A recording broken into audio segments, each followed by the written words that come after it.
waggaa 22 na hangafa itti heerumu Askotu asira harargee dirree waan kan jira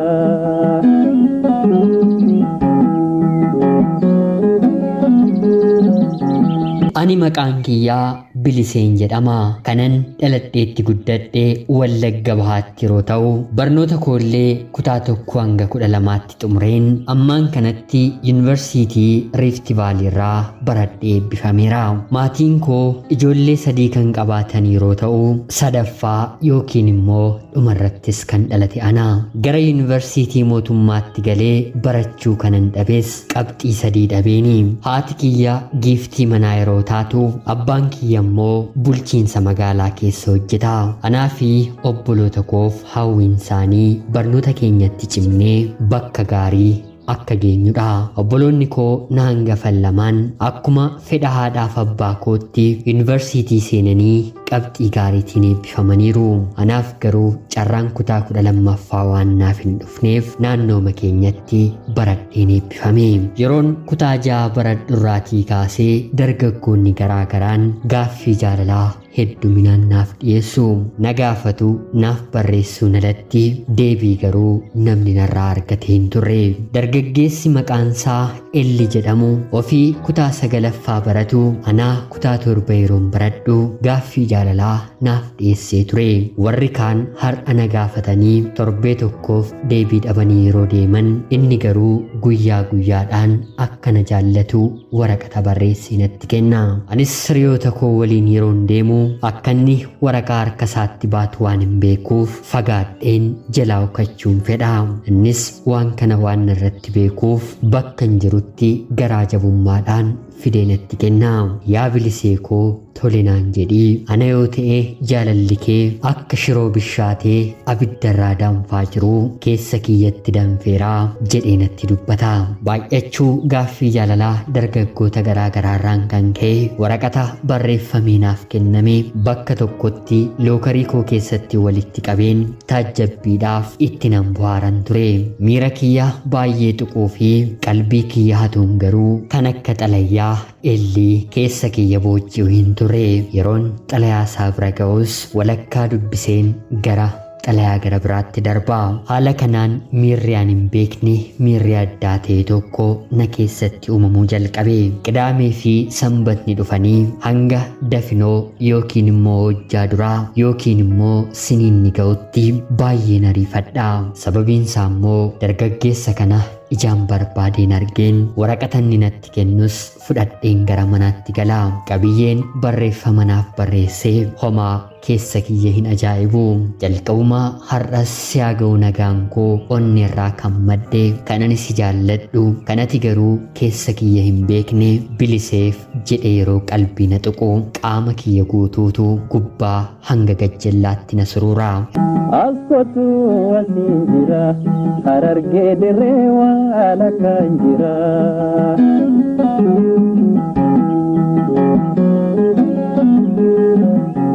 Ergaan kun yeroo hundaa waraqaa inni barreesse irra jiraatus haa ta'utii garuu barreeffama inni naaf kennuunsaa akka nama guyyaa guyyaadhaan nyaataa fi dhugaatii yeroo hundaa argatuuti. Dabalataan dargaggoon Elli magaala keenya keessatti kubbaa taphachuutiin baay'ee beekamaadha. Yeroo garee gara biraa waliin tapha taphatu kottu na ilaalii maqaa keetiin gooliin galchanaan jedha.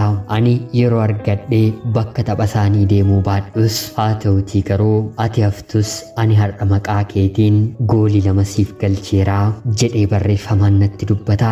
Waggaa 2f keessa kiyya miidhaa jaalalaan na huqqisaa xalayaa kana naaf barreesse. Sanuu afaan kootiin tole jedheetti dubbadheen otoo hin taane galgala meekaappii mana barumsaatti yeroon galuu na argee ati bakka maannatti koortaa yookiin tole naaf hin jettuu yookiin immoo lakkinaan jettee abdii nan kutachiistu waaquma biraayyuu hanga kana si kadhachuun koo cubbuu sittin ta'uuyii jechuun bakka namni nan arginetti kaan nama jaallate yeroo dhungatu dargaggoon kun immoo kaballaadhaan na kabalee anis tola hin jaalladhu hin beekuu battalanni na kabaletti anillee hedduun si jaalladha haa ta'uutii garuu sitti dubbachuu baay'een sodaadha jechuun miira keessa koonitti mee illis yeroo kanatti harka isaa lamaaniin na hammatee ofitti na qabee ifama yaabiloo koo aariitu akkan si rukutu na taasise malee siin kunuunseen nama umurii koo guutuu fuuldura kiyya teessee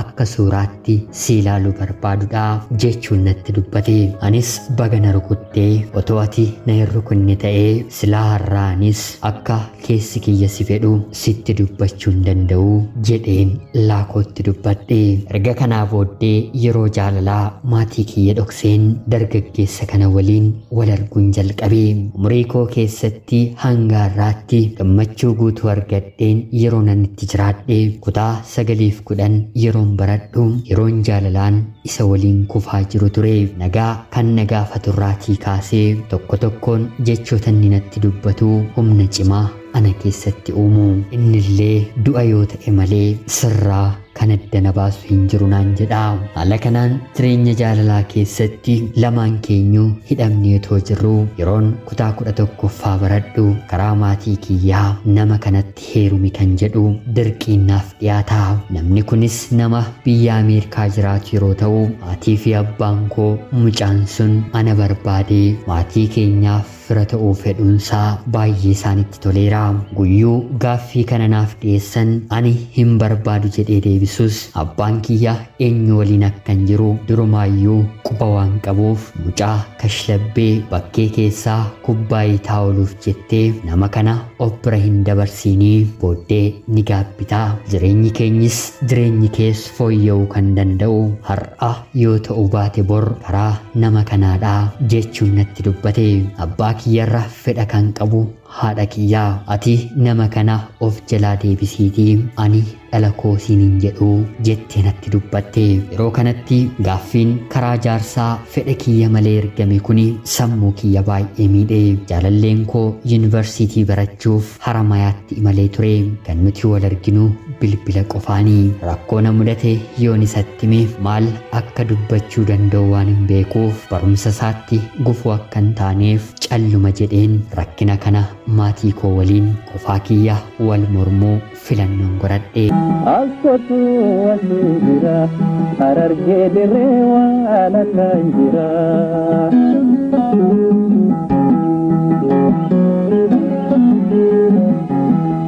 barbaadu jedhee didees maatiin koo garuu tole mucaa keenya ni isiniif kenninaa hangasitti ijoolleen walaa baranii jedhanii jaarsa dhufe deebisanii namni na fuudhuudhaaf biyya Ameerikaatii na jaallate kun karaa keessaa toora sooshaal miidiyaatiin na baruu fi na haasofsiisu jalqabe anis haasaa gadi qabaa ta'een maaliin godhaa fedhii maatii koo waan ta'eef haasofsiisu ni gala guyyaadhaa gara guyyaattis naaf bilbiluu jalqabe yeroonni qarshii naa erguu fi wantoota garaagaraa anaaf erguu maatii koo irra dabarseen jaalallee kiyyaaf gara yuunivarsiitii Haramayaatti ergaa utuu jaalalleen koo hin beekinis naannoo baatii 8 nama kana waliin erga naasa'ee booda si ilaaluu nan dhufaa magaalaa Finfinneetti wal arginee guyyoota muraasaa erga waliin turree booda deebi'een haalota tokko tokko nan mijeessanaan jedha anis maaliin godharee tole jedheefiin koottu jedheen deebisee fi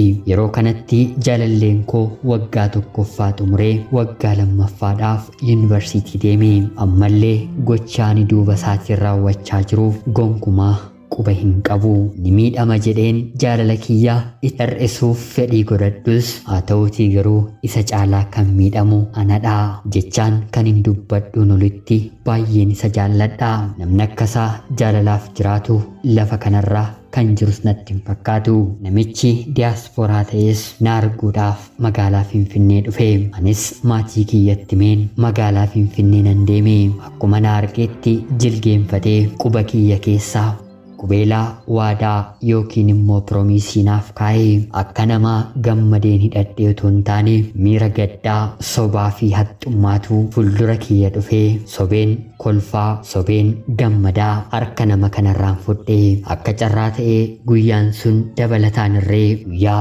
dhaloota isaa akka ta'e natti dubbate. Erganni imala isaarraa aara galfatee booda waggaa meeqaffaaf guyyaa dhaloota isaa akka inni kabajachaa jiru yeroon gaafadhu waggaa 42 naan jedhee ani waggaan koo yeroos waggaa 18 namni kuni waggaa 22 na hangafaa maaliree hagayonaa maaliif hin fuudhin turteettaree jechuun yeroon isa gaafadhu yeroo umriin koo waggaa 32 ture fuudheen ture haa ta'utii garuu walii galuu waan hin dadhabeef daa'ima lama erga horannee booda walirraatii gargar baanee amma kunoo mucaa biyya koo fuudhuu waan hin barbaaduuf daandiirran jiraa jedhee natti dubbate. Guyyaa kana abbaa ijoollee lamaa umriidhaan waggaa 22 na hangafu namummaa isaa kana duratti argee kan hin beekne haadha manaa isaa waliin illee adda kan ba'e ta'uu nan hubadhe. Bakkan isa bira taa'e kanattis wanti ta'e tokko fuuldura kiyya dhufe haala kamiinuu nama kana waliin walii galee jiraachuu akka hin dandeenye isa argadhee maatii koof dabarsee jireenya lafa kanaa jiraachuurraa isa dhabeen hiyyeessa jaalallee koo waliin maatii koo gaddisiiseen jiraachuu akka hin qabu murteeffadhe. Askotu wasiin jira harargee dirree waan akka hin jira.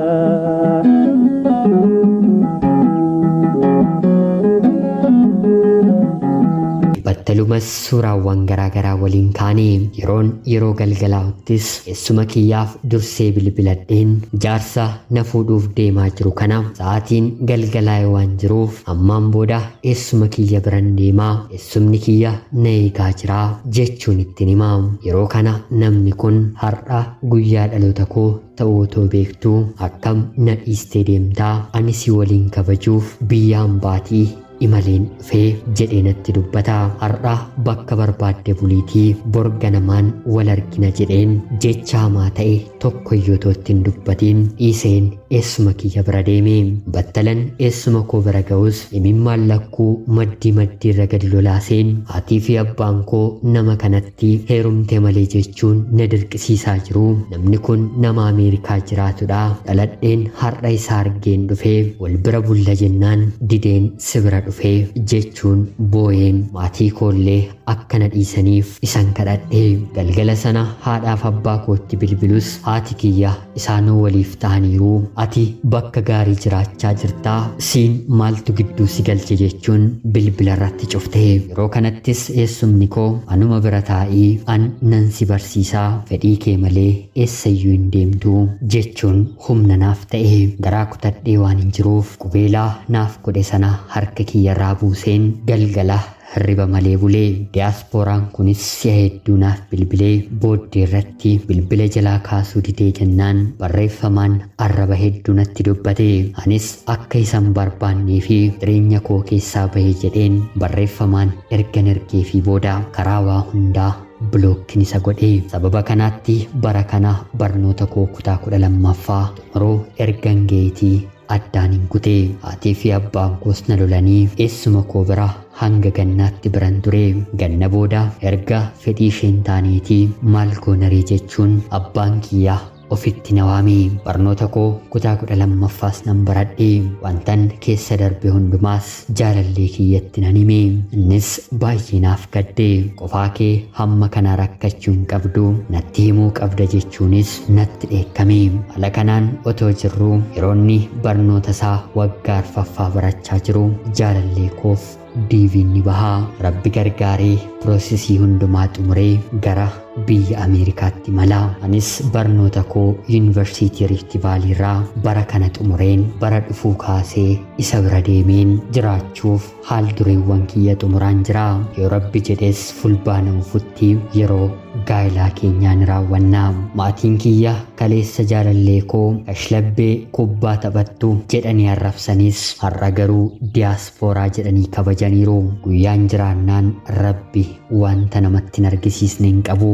Jaalalli har'as taanaan bor mo'aa fi mo'ataadha. Guyyaa gaa'ela keessanii Rabbi sinaa ga'u jechaa anaa fi jaalallee koo naaf eebbisaa. An obboleettii keessan Bilisee Dirree Magariituu Oromiyaa keessaa ulfaadhaa nagaatti galatoomaa. Askootu asii jira Harargee dirree waan akka hin jira.